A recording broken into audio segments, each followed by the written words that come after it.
Good morning to everybody. I'm Gail Letts, and I'm pleased to welcome you to this week's edition of Let's Talk. Let's Talk is a webinar program designed specifically for women that discusses topics of finance, career, business, and health and wellness. Today's program is the second in a three-part series looking at issues that are important to us on diversity, inclusivity, and equity. Our program today will run 55 minutes, and we welcome questions and comments from our listeners using the chat feature at the bottom of your screen. Our topic today is how to create a culture that embraces these values, and with us we have two highly respected leaders in the field of education. Dr. Paula Pando is president of J. Sargent Reynolds Community College, a post that she has held since September of 2018. Prior to joining J. Sargent Reynolds, Dr. Pando was with Hudson County Community College and St. Peter's University, where she held numerous leadership roles. Dr. Pando has a doctorate in education leadership from Rowan University, a Master of Arts in Education Administration from St. Peter's University, and a Bachelor of Arts from Stockton University. Dr. Pando is recipient of a Presidential Fellowship from the Aspen Institute for Community College, the Community College Spirit Award from the New Jersey Council of County Colleges, and a Woman of Achievement from the Hudson County Board of Freeholders.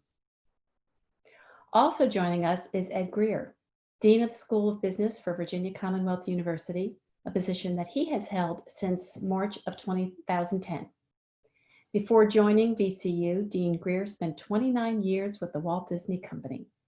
His career spanned the globe from Orlando to Paris to Tokyo to Anaheim, giving him priceless insight into the international perspectives needed for students to flourish, one of my favorite words, now and in the future. As president of Disneyland Resort, he led an operation that comprised nearly $2 billion in annual revenue and over 20,000 employees. Dean Grier earned his Bachelor of Business Administration and Accounting from Duquesne University before starting a career as a CPA and auditor at Ernst & Ernst, which is now known as Ernst & Young. Welcome, Paula. Welcome, Ed. So let's talk. So each of us has a story regarding our careers, and I would love for you to share your story with us. So Paula, can we start with you? Sure. Thank you so much, Gail. Ed, I'm so pleased to be on this panel with you. Very proud to share our stories with this audience today. So when I think about my life, there are multiple roles that I've played and titles that I've had, the title of mom, daughter, sister, etc.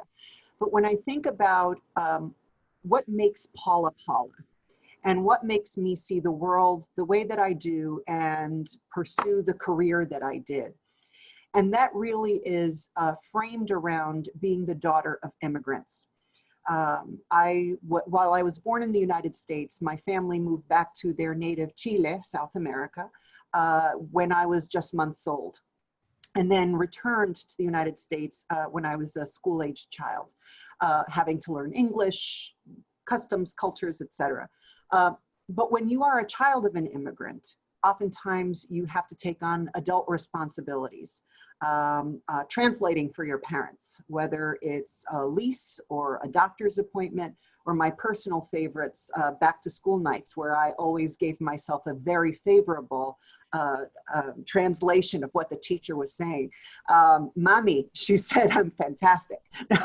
But you grow up quite quickly, because I was very blessed to have two parents who 50 plus years later are still married and as in love as when I was a child.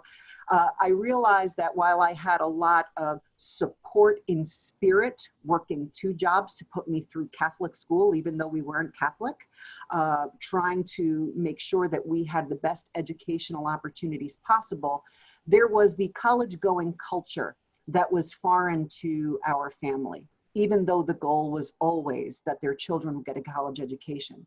So Gail, Ed, and listeners, participants, for me, figuring it out on my own really provided me with my own worldview about the difficulty that so many students who have the capacity, the tenacity, the will to go after something better than perhaps where they've come from, without the help of navigating this incredibly complicated thing called American higher education, how to finance it, how to seek out opportunities, whether it's financial aid or scholarships, how to select a major, how to select a school, what is good debt, what is bad debt, all of these things. And that's not even counting perhaps the hardest hurdle, which is the hurdle of self-doubt. Do I belong? Am I supposed to be here? That experience for me as a young person navigating, having to grow up very quickly as a person who had to translate at 10, 11 years old, complicated things for parents and figuring things out on my own, but then understanding in retrospect how much harder I had to work to just navigate our systems on my own, propelled me into a career of higher education. And I've spent nearly 30 years since finding ways to help remove those barriers that have little to do with a student's capacity, their will, or their talent, but all of the things that occur outside of that classroom that derail far, far, far too many students from fulfilling their potential. So my career, my worldview, my position as an educator is informed in large part with those experiences that I had navigating higher education with a band of cheerleaders at home who couldn't really help me navigate it. Fabulous, Paula. What an inspiration. Thank you. Ed, tell Well, us your story. thank you. Thank you, Gail. Thank you, Paula. My story is quite different from Paula's, but in a lot of ways it's the same. My family, I was the first one in my family to go to college, so that wasn't something that was built into my family history. My parents didn't have that opportunity. And yet, you know, being young, you didn't know what you didn't know, and my parents were always supportive. We were Catholic. I know Paula wasn't Catholic, but I went to a Catholic school as well, and my mom worked there to help support us to get through those school days. Didn't know how much she really worked in, but looking back on it, it was very supportive. But the same, I didn't have this built-in North Star where I was going, what that would be, you know, how I would navigate through going through high school and then college and that type of thing. So in some ways, I was somewhat lucky. I went to a Catholic high school as well, and I was fortunate enough that there was scholarship opportunities for me to leave Atlanta, Georgia, you know, which is a loving place for my family and all that type of thing, but not a great opportunity for me. My parents couldn't afford to send me to college. So I had a wonderful opportunity. I had a great scholarship in Pittsburgh, Pennsylvania. So that gave me a different point of view of the world. I didn't have a whole lot of navigation, say, what would I do, go in business, that type of thing. So I kind of stumbled upon that in business, and I was an accounting major and went on to do some pretty good things, I would say, in my career. But I had this doubt. I really did. It was almost like, can I really do this? And so there was not a lot of success from a college standpoint, my family standpoint, but somehow I made it, and I got a lot of confidence after I, you know, started getting good grades in accounting and that type of thing. And I didn't think I could ever pass a CPA exam. And then when I did it, I was like, I can do this. Maybe I belong, maybe not. But along the way, that self-doubt was always there. And sometimes even as I progressed in business, I said, should I be here? You know, am I an imposter? Am I good enough to be that person that can strive for those higher goals? And I would say yes, but I think like Paula also, education's been so important to me, transformational for me. And my business career was successful. And the reason I came back to education, because it was important to me. And I want to tell students how important it is for them. And what can I do to help students, no matter their backgrounds, their experiences. And I avail myself to students all the time saying, look, this is a tough road.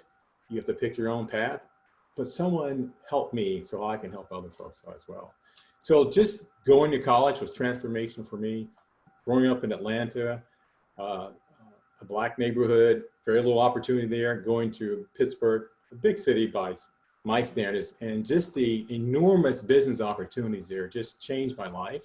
The cultural differences. I grew up in, like I said, an African-American community, which is great. But in Pittsburgh, they had all these different cultures, whether it's from the Italian culture, the Jewish culture, the Polish immigrants, all of that. And Paula speaks of being an immigrant. So I experienced that maybe generations later, but it shaped me who I am today as a man, as a person, and my worldview. And Gail, in your introduction, you talked about my international opportunities. That shaped me as well. I stress that with our students. Take these opportunities to live abroad, live in a different city. It changes you and you grow from it. My children had that opportunity to live abroad, and I think they're better citizens of the world because of that. So it is wonderful, and such a wonderful segue into some of the conversation that we're going to be having today. One of the things, Ed, kind of just piggybacking on one of your comments about how you have encouraged your students to get out and try these different experiences internationally in particular. I have always, in my 35 years in corporate America, I would always tell people that if you are in your comfort zone, you're not growing. Mm-hmm.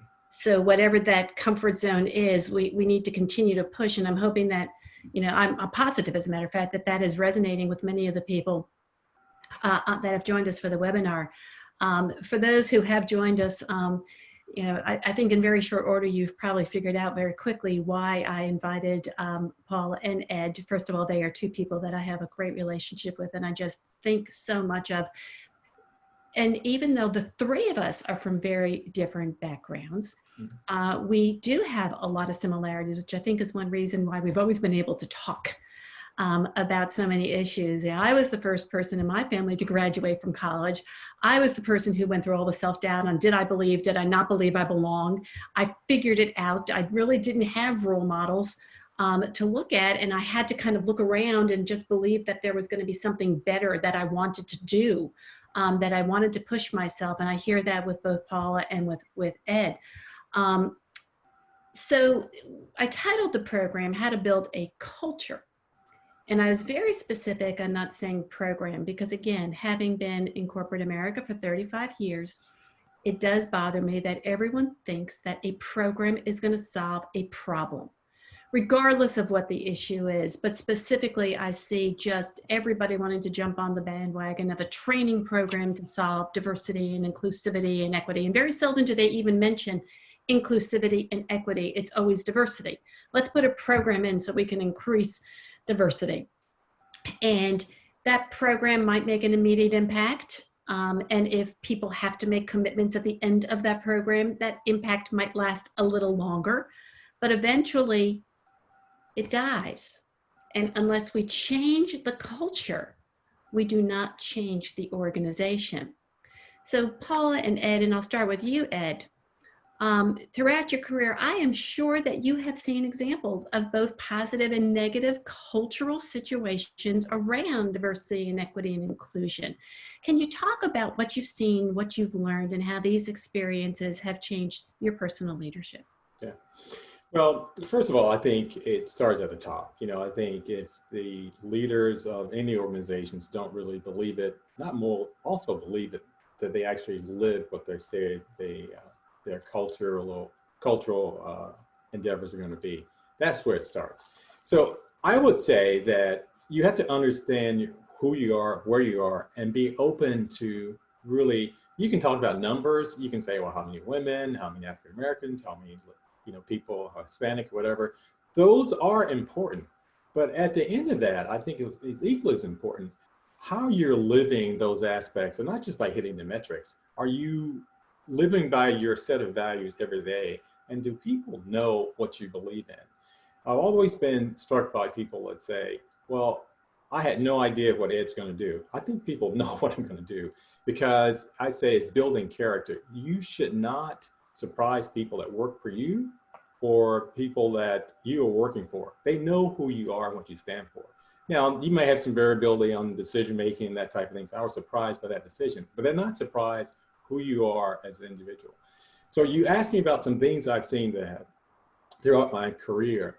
And many times you say we need a diversity program, we need to increase the numbers, whatever it might be. Now we have diversity, equity, and inclusion. So we have all these other things out there. But it's really how it resonates in your company. I'll give you an example of that. When I was at Disney, we had, this idea that we got to be inclusive. And overall, I think we were.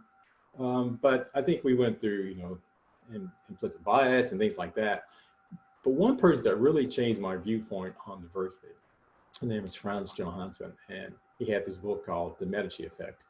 And it was about what happened during the Renaissance periods, and the Italians brought all these people from different cultures in, and they got all this idea generation, and it launched the Renaissance.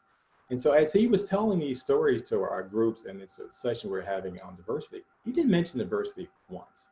He just mentioned how all these different cultures come together and it can be a powerful thing, not just for the culture, but for the business and everything else around it, society in general. So we use that as a platform saying, let's talk about how we can be inclusive, make sure we bring different cultures together, different points of view, not necessarily different cultures in a business setting. And that was very powerful for me. And I still talk to him today about what he said that day and how powerful it was for our folks. Because he said was, you can say diversity all you want. You can say inclusion all you want. But how does it feel in the atmosphere in your business? And so people know it. You can do surveying on all that. But I would hope people that come to the School of Business say, we feel welcomed here. We feel inclusive here.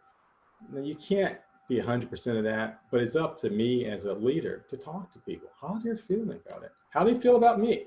Tell me how they feel about me. Am I really living those values? So that's how I feel about it, Gail. I think that one instance of talking about different cultures, how it came together, and how you can translate that to your individual business, maybe not different cultures, but different individuals. The thing that he stressed, though, from a business standpoint, not only is the right thing to do, but it's good business. Your business will flourish when you can have an idea generation coming from different parts of your organization. Mm-hmm. So if people don't feel comfortable in telling you things, you won't progress as a leader. And I always felt that was important for me. The other thing I will tell you about, I had an experience with Colin Powell. This was back in my Disney days early on. He came to talk about his program he has about volunteerism. But one of the things he talked about that too was that he talked about an experience as a military person. And he said, when the soldiers stopped talking to me as a leader, I've lost it. So what it meant for him is that all the variety of people that are in the military, if he couldn't get the feedback from them and learn from that, the culture will just diminish and it won't be as powerful. So those are two small examples, and we can talk about dozens, but they stuck with me quite a bit, and I still live by those today. You know, it's interesting, and thank you that you mentioned Colin Powell. His book, My American Journey, is one of my favorite books, and I actually have done quite a few programs on that. There are a couple things that you said that really resonated with me. You started off by talking about, this is about who you are and where you are, and that people will flourish when they are in a culture that supports this. What I could hear as you were talking about that is I could hear the belief coming from the inside as opposed to the outside. Everybody sees the outside and makes judgments on people, but it's what's inside our character that really makes a difference. And again, for the folks that are on the phone, and a lot of the questions that I get so often, I have so many people that come to me and talk about their career challenges. And one of the first questions I ask about is their culture. Because if you're not in a culture where you believe the goodness is radiating from the inside and people are doing the right things for the right reasons, might not always have the right answers, but they're being driven by that right moral compass, I think people have a much higher probability of succeeding. So again, when we talk again about that word flourish and culture and who you are and understanding your values, I think that is really important. Paula, love to hear your thoughts on that. You're on mute, Paula. What I love what Ed was saying, and we have a mantra among our senior leadership team, and that is, I don't need to be right, and you don't need to be right. We need to get this right. We need to get it right. And so feel free to poke the bear if that's how you see me, because we need to get it right. I don't need to leave this room feeling like I'm right. And I believe I've created that culture where we need to leave with the best idea, the best solution to a problem. So I'll say, and I agree so much with Ed, that it really does institutional or organizational culture. Who's at the top and what do they espouse and what do they do? And I've always said, we can talk about our priorities as an organization. We can do a lot of talking about that. But to me, your priorities truly are measured not by what you say, but by two things: what you resource, so where you spend your money, and where you spend your time and focus. And for me, leading this organization, the fundamental question is why? Why is this important? Why is equity important in our context? Why is that important? And for me, the why, it comes down to two very, very simple things that are non-judgmental to any group. Why is equity important? Because a strong democracy, I believe, depends on an educated and enfranchised citizenry. So access to education and completing something of value and feeling that they belong, that there's a place, that there's a job at the end of that. And two, our economy depends on it. Our economy depends on people who have long been sidelined from a good economy, from good jobs. And these good jobs, not all of them require a bachelor's degree or a master's degree or beyond, but require a post-secondary credential. And so that why is so front and center without it being about diversity, that this is about equity, and our democracy and our economy depends on everyone participating, everyone participating. So what we do here is we go after, I call it, the head and the heart, the head and the heart. And maybe it's because of the Catholic school, I'm just missing one more, but the head and the heart. How do we activate that student voice is so important. Those stories that students will tell. And we've relied long in higher education on anecdote, on the story of the one. Powerful stories. But what does the data actually tell us about who is succeeding at our college and who is not? And when we pull out the data and use that as a mirror, and we can see that our Black African-American students, let's say, are achieving at half the rate as perhaps their white and wealthier classmates. When we see that, you can hear kind of the breath taken out of the room, because there is a recognition there. And then peel back the onion even more. Well, who are they? And what were their grades? Because some of the audience will be thinking, well, they failed out, they couldn't do the work. Well, let's peel that back. So 2,000 students who didn't return, who started in fall 2018 and didn't return in fall 2019, their average grade point, their average GPA was a 3.1. So let's put that to the side, that the dropouts are not flunk outs. And I asked the question, because we always ask about the student, did they have too much going on in their life? Did they have too much? Were they not serious about this? Were they not prepared? So I will ask the question, and what about us? What about me? What did we miss? Because they were making it academically. So that is the approach that I take. The why is the most important thing for me, the why, because the what we do and how we do it, that can change.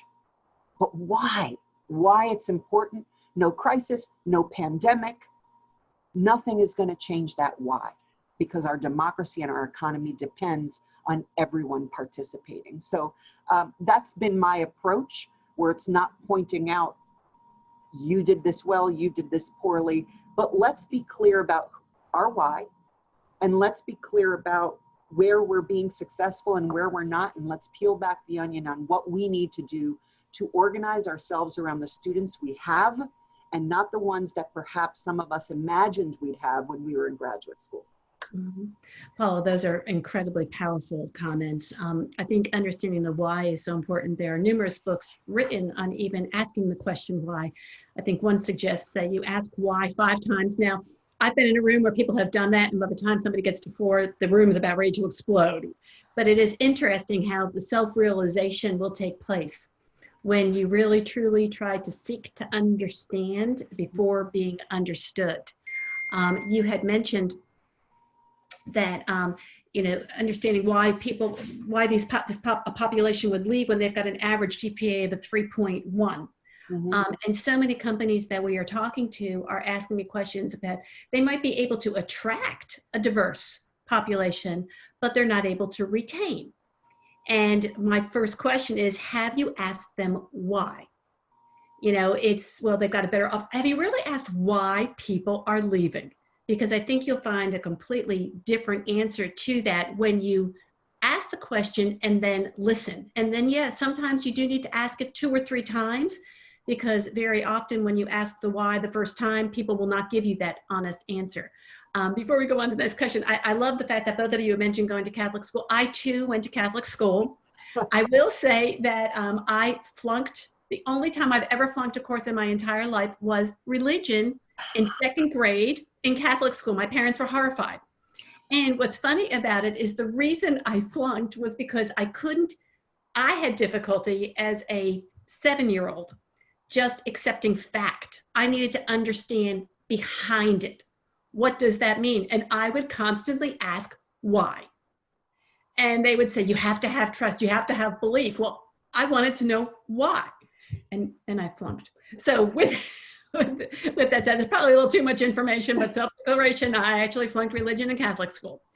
I am positive that both of you throughout your careers have seen exemplary examples of where people in building their cultures have made significant opportunities for others. And I'm also positive that you have seen examples where people in institutions have said the right things, but they've derailed the success through the back door. So I'd like you to talk a little bit about the best practices that you've seen and some of the things that you've seen that just didn't work that other people might learn from. So Paula, can we start with you on that? Sure.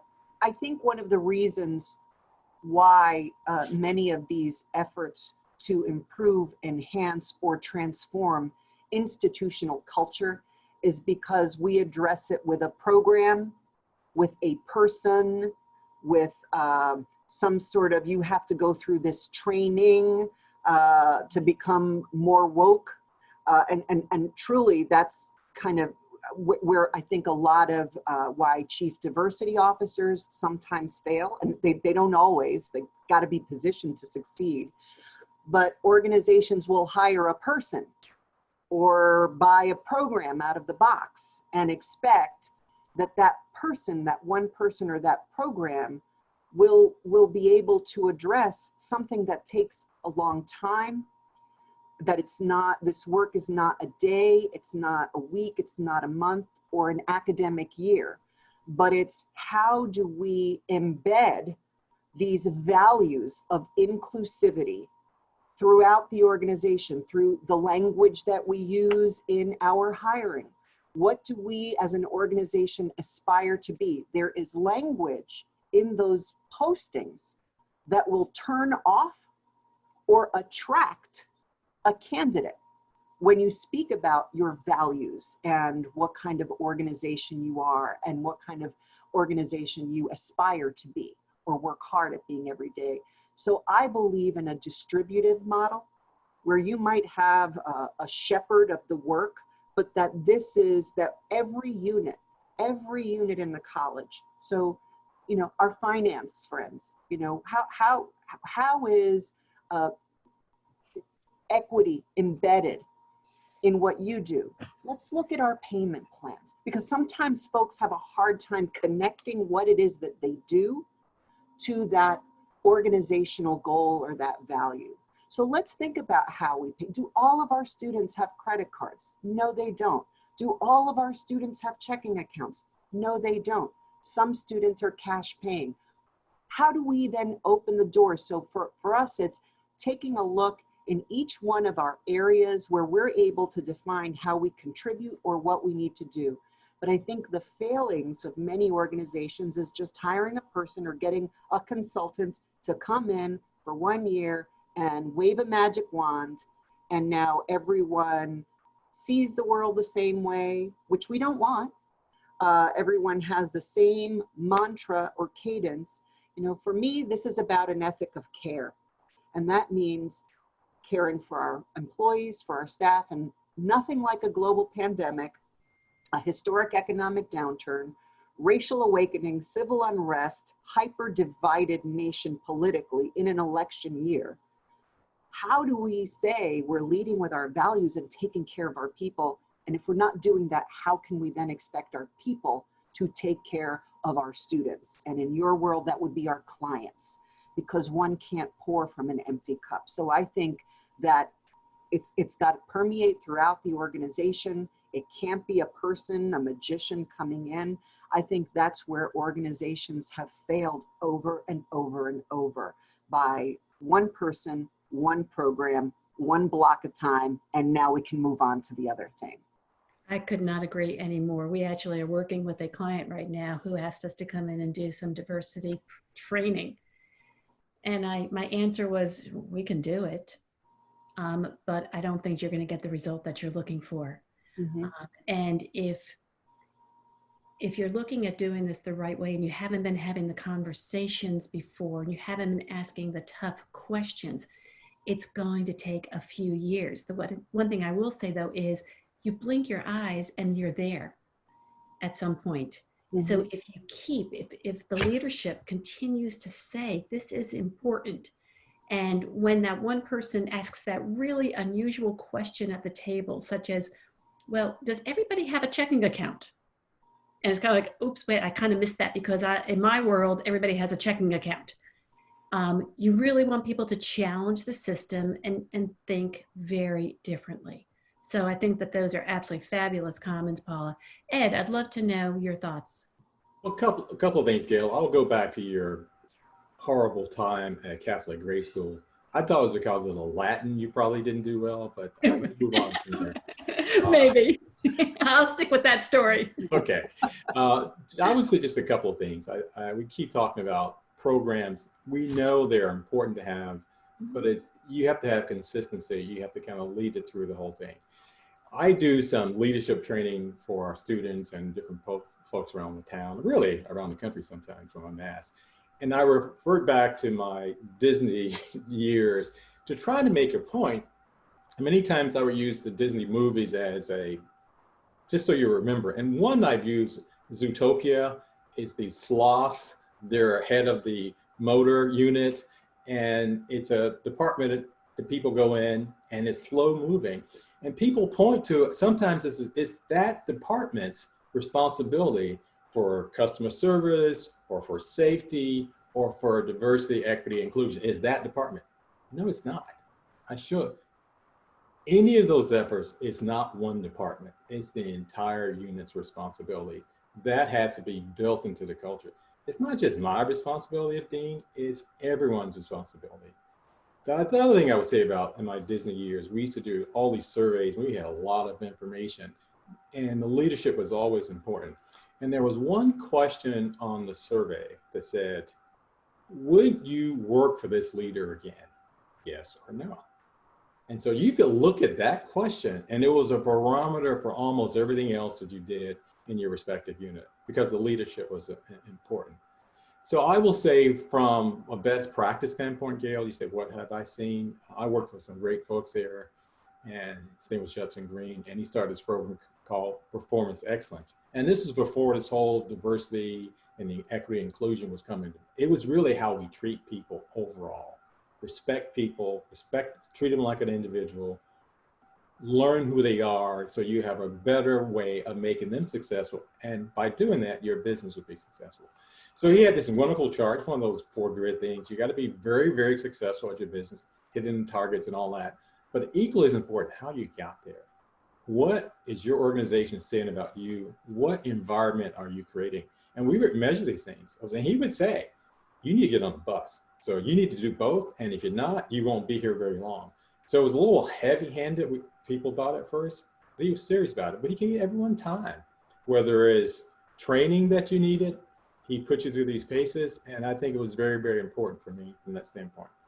The other thing, what it led to, and so not just at Disney, in community college, any college, or your business scale, the atmosphere and how you treat people is going to be so, so important. So get to know who they are.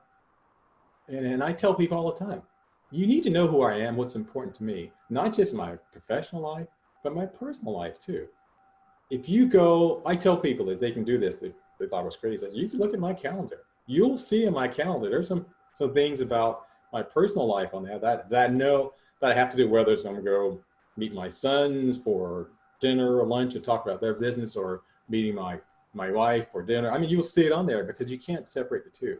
So getting to know people is very, very important. What's important for them individually, and then you'll know what's important for them culturally. I'll tell you something happened to me the other day, and I didn't even know it was happening, Gail. We had a Zoom conference with one of our students that was struggling. And so on the call was two of my other colleagues. And this particular student was African American. And she looked on the screen and she said, I didn't think you had other leadership in the school that was African American. I didn't even think about it, Gail, because these were just my colleagues and they were the ones that were best suited for the meeting. So I think it's a powerful message to say we live by being inclusive.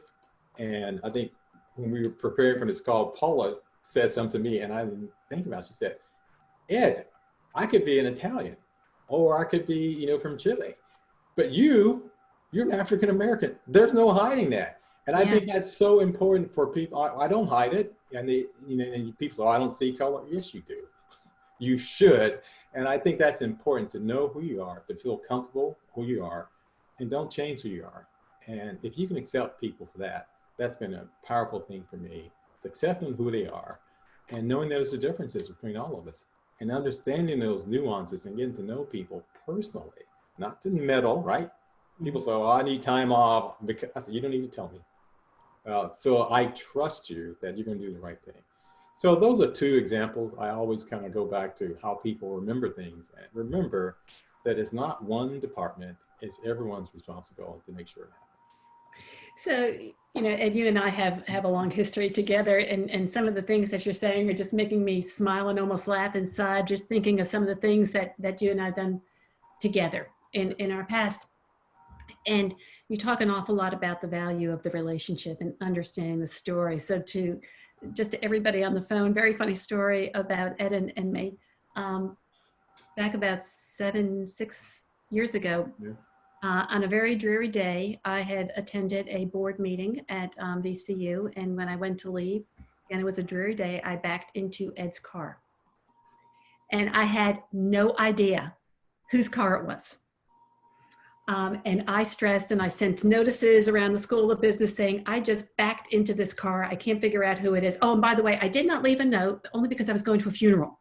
And I didn't want to be late for the funeral. And it never even crossed my mind to leave a note. Make a long story short, about 3 weeks later, I was giving a presentation for the Center for Corporate Education at VCU. And Ed's assistant walked in and handed me a note and said, the dean would like to see you about an auto issue. And I remember looking at this, I'm giving the speech thinking, oh my gosh, it was Ed. What's he gonna say to me? It was just so funny, but the reason he could do that is we had that relationship. And we could just a little bit, when you know who people are, the world is just so much different. Somebody that I had worked with years ago in banking had a great thing. And so in banking world, everything is performance driven, which is not unusual for academia either. And we see a whole camp of people who, first of all, just can't get the results done. And it's too easy to just throw those people away. I've always been told that when somebody is failing, the manager has to accept part of that responsibility to try to figure it out. So if somebody is not getting the results, you just don't throw them away. You try to figure out what it is. If there is a mismatch of competency and skills, it's a different issue. But then you find the people, and this goes so much to this topic of culture, you find people who can get the results the wrong way. You can find people that get the results the right way, and they are the stars of your organization. But the ones that get there the wrong way. And one of the executives that I worked with years ago, he got up in front of an audience and he said, if you get the results the wrong way, I don't care if you're number one with your result performance, you will not be here. There is a right way and a wrong way to do business, and I expect everyone on my team to do it the right way. And that kind of goes to, it comes internally, and the leader setting the tone and saying, this is who we are. And if you're not on board, this may not be the right match for you. So thank you for those comments. Harvard Business Review wrote an article back in late 2016 entitled Why Diversity Programs Fail. And they said that solutions such as command and control, just basically saying, we're going to be diverse and you have to fit into the box, that doesn't really work. We already talked about standalone training programs. We talked about hiring tests to determine who is acceptance of diversity and who is not. And people, by the way, can figure out how to pass all those hiring tests. For performance, a lot of times organizations rely on performance ratings, and yet there are tons of studies that say both women and minorities typically are scored lower on performance ratings. And then there is saying, oh, we have a grievance procedures. If somebody feels discriminated against in any way, they can file a grievance. Well, 80% of people who file grievances leave that organization within 2 years. So what Harvard Business suggested in their article is that they boil down to 3 basic ways that you can change the culture, that you can be successful. Number 1 is engagement, and actively engaging your leadership and key management in acceptance. And they talk about college recruitment programs for businesses, and they talk about mentoring programs. So Ed and Paula, mentoring programs. What have you seen that has worked? Because I've seen a lot that have not worked, probably because people are checking off the box. Paula? You want me? One of the things that surprised me when I arrived at Reynolds, and it was 3 months in, and I was meeting with our faculty senate, and they asked, what are the surprises here? And I thought about it for a good long while because I'd done so much research about the college and really knew that I wanted to be here. So in some ways I knew more about the college than they knew about themselves, because I was looking at any publicly available information.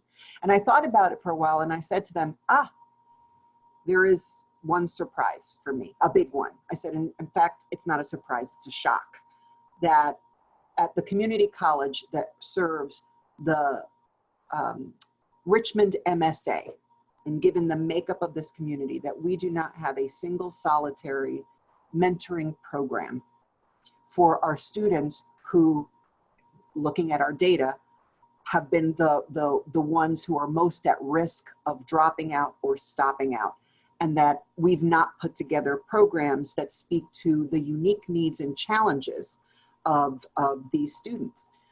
So that's something that we're putting up. I think the ways these programs, I think, have failed is exactly what you're saying and what Harvard said. They're check the box. I think the way these programs succeed is through the number one thing they talked about, which is engagement. Who are these men, or who are these women?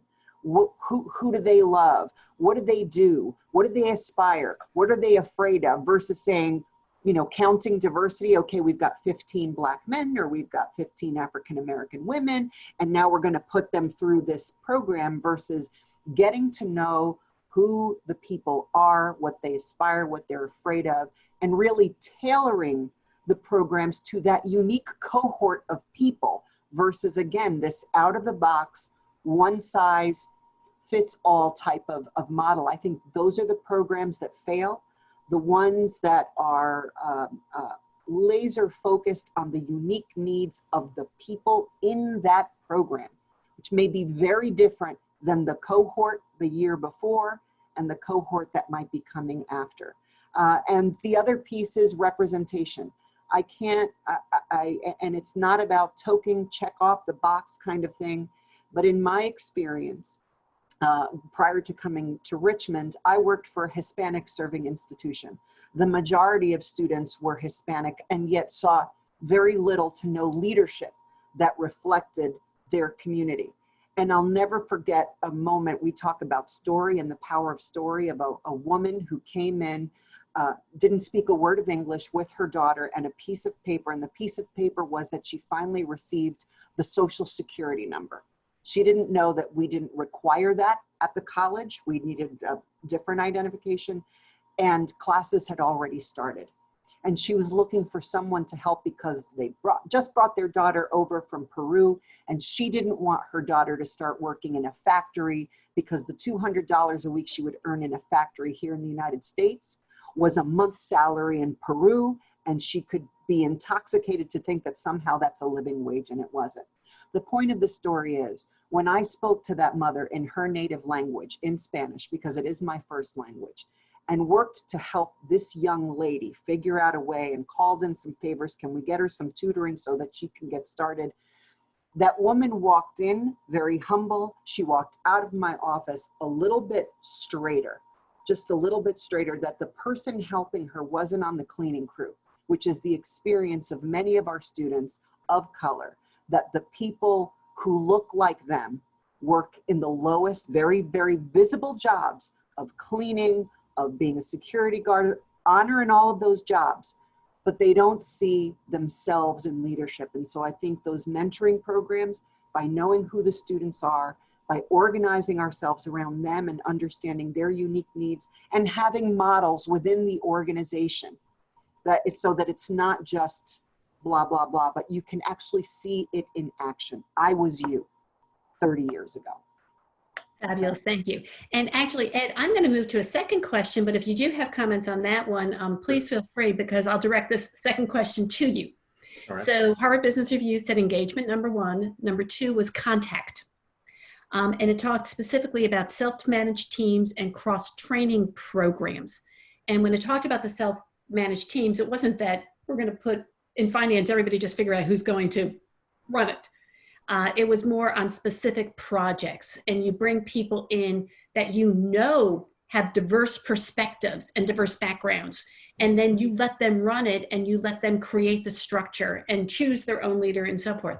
Have you seen anything in the way of self-management teams, cross-training, or if you'd rather make a comment on mentoring, that would work as well? Well, I'll do a little bit of both. I'll talk about the mentoring part because I think that's very, very important. When I was growing up, I didn't know what a CEO was. I had no idea. You know, it sounds kind of ridiculous now, but I did not know. And as I look at our students, variety of background, kind of like at Paula's, Reynolds, our students just don't know. So we started a program, it's changed the name, it was called Ram to Ram Mentoring. And so we would have alums match up with students, and Gail, you know what I'm talking about. Mm-hmm. And it was not a forced thing. We had a student, had a whole variety of folks they can call upon as a mentor. And that relationship building was so, so strong. Kind of like what Paula was saying, it didn't necessarily have to be an African-American mentoring an African-American. It was who you felt comfortable with. And it was dynamite. And it still works very well today. So I think that engagement piece is so important, letting the students know we're here for you. We have a whole lot of folks out there that are willing to help. And that, by saying that alone, we're willing to help, was a breaking down the barrier. And they're a little vulnerable because students don't know. Can they trust Gail? Can they trust Paula? They trusted us that this pool of great folks we had would be really respectful for the students, and we're here to help. Not judgmental at all, we're here to help. So that was one thing. So you asked about cross-functional teams. We set up our executive MBA program to do exactly that. You know, so if you're not want to have a program that you're going to be in a diverse group working on projects, this is not the program for you, but it's a really, really wonderful program. The students that come out of that talk about being cross-functional teams. And what we do, Gail, we give them a dilemma after their first year. They kind of go through the phases, learning all the, you know, whether the productivity thing, you know, learning about supply chain, learning about analytics and machine learning, all that kind of stuff. Then I put it to work the second year. And we reach out in the community to say, give us a dilemma for our students. And so those are cross-functional teams. It doesn't always work. You know, sometimes there's a little bit of tension because it's competitive, and these are men and women that are out in the working place, but they're forced to have a cross-functional team. You may be given an assignment. You may be a marketing guru in your company, but you might be given a different assignment in the group. So that cross-functional team is a learning, what the end of this, the presentations they give to our clients, it's unbelievable. Sometimes it makes huge changes in those respective businesses. So we kind of live with that in these cross-functional teams and the executive programs. We also do that in undergrad, our Da Vinci Center that we have. We bring students from the art school, from humanities, from business and engineering to work on projects. And it's amazing what you see, that they kind of bang heads a little bit. And there's some stereotypical things we always say. You know, if you ask me who takes the feedback the best from the art school, engineering, history, or let's say business, you would probably say, oh, I don't know. The art students do. I think they are always getting critique. And Gail, you played the piano, so you probably got a lot of critiques from your piano teacher. So we learn from that, those cross-function teams. Those students have to learn to take the feedback, and they see it happen. And I'm not saying it's always the case with art students. They receive that feedback and react on it. Not always the case with our business or engineering, you know, because they're always right, of course, because I was always right. There's an answer. So I think those are things that we do for our students to make it very powerful, and it's hugely successful, not just for the students, not just for the projects, but for the clients they serve as well. So well, thank you, Ed. Thank you. The third part of the article, and I'm only going to comment on it because we are coming up very close on the hour. I know, we're running out of time. Well, this is what happens every time I talk to you guys. It goes I know. It goes on and on because the conversation is just so real and so relevant. But just so that everybody knows, and again, the article is in Harvard Business Review called Why Diversity Programs Fail. You can Google it, and it's a great article to read. But it also talks about accountability, social accountability. And I know of a lot of organizations that, matter of fact, most organizations are not publishing their diversity numbers from an attraction or a retention standpoint. And the facts are the facts, and that's the old banker in me. You know, if you take a look and you don't see diversity in the unit and that becomes visible, all of a sudden there is some peer pressure that says, oops, maybe I'm not talking the talk, or walking the walk the way that I'm talking the talk. So I think that is really important. What a wonderful conversation, Paula and Ed. I just adore every time I get a chance to talk with you. I cannot wait for us to be all back in person again. And your comments today have been insightful. They've been authentic. And so very relevant. So I thank both of you for joining today. To our participants who are on the call, I want to say a very special thank you for joining us. Our next program is scheduled for Wednesday, August 26th.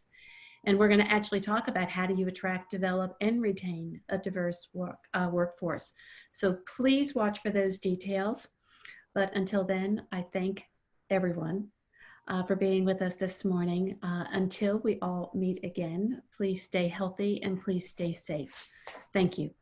Bye now. Thank you.